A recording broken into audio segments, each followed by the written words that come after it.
I grew up in a church-going family, but by the time I was in my mid-teens, I couldn't get away fast enough. Too dry, too dusty, not for me. By my mid-20s, life had taken some difficult turns. I'd had struggled at university, I'd had a bad car accident, a broken engagement. I suddenly found myself one day in an Anglican church, sitting in the front pew. And to this day, it can only have been God, because I would not have got anywhere near that space. And as the service finished, I picked up a piece of paper which said, confirmation class starting this week. And I thought, I'll go and I'll argue those people out of their desire to be confirmed. It was an adult confirmation class. One evening, well, I know exactly when it was June the 7th, 1979. I was still talking and talking. He said, Steve, I've actually got to go to bed now. Can I see you out the front door? So he shut the front door behind me. And suddenly I was on my knees. I was surrounded by a sense of what I very quickly understood to be the presence of God. And this very clear voice said, I understand all of your questions, but I just want your heart. But I would say that that created the foundations for my faith, because whatever the debates about charismatics and renewals and revivals, the start of my journey with God had been in that supernatural experience. And I couldn't deny that. So I never had any doubt that I was dealing with a supernatural God who could perform miracles, because he performed a miracle with me on that evening. Look, I've had ups and downs. I had a collapsed marriage 20 years ago. Life has had its moments, seriously. But I always knew God was there. Even if I was walking away from God, I knew I was walking away from the reality of the presence of Jesus. And that was tough to do that, you know, to hide, but to know there's no hiding place. About 10 years ago, my then wife and I retired. We went on a trip to see friends and family, and I can remember being in New Zealand and looking at a house purchase detail, rightmove.com.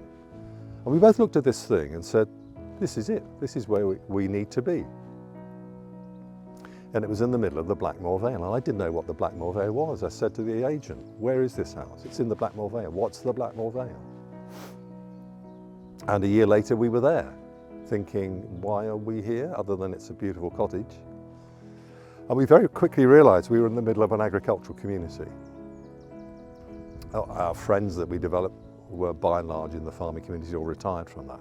So we started to get a sense of the challenges, how tough it was, and then Brexit, and then the war, and then prices escalating, and so on and so on. Oh, COVID in the middle of that. And I met a local clergyman, Richard Curlew, who was the lead chaplain at Salisbury Livestock Market. He said, Steve, just think about it. If you're here and you're experiencing farming and farmers in this way, what's God saying to you? So I joined him and quickly realized that this was what I'd been called to. So I became an agricultural chaplain. But the center of the way God works with me now is in engaging with the agricultural community. And I see God's work every day, healing, restoring, picking people up after dreadful tragedies. I mean, the suicide rate in the farming community is the worst, as you probably know.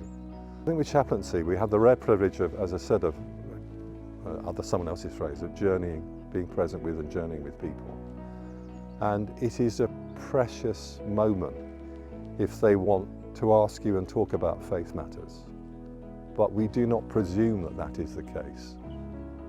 And so we wait for that cue, verbal or non-verbal as it may be. And it makes me think that our role as witnesses to Jesus is that we're not Jesus' defense attorneys. He doesn't need us to be his barrister.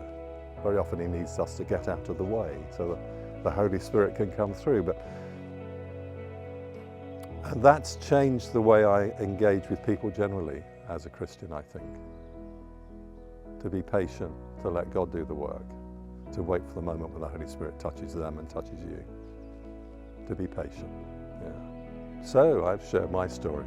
Would you like to share yours?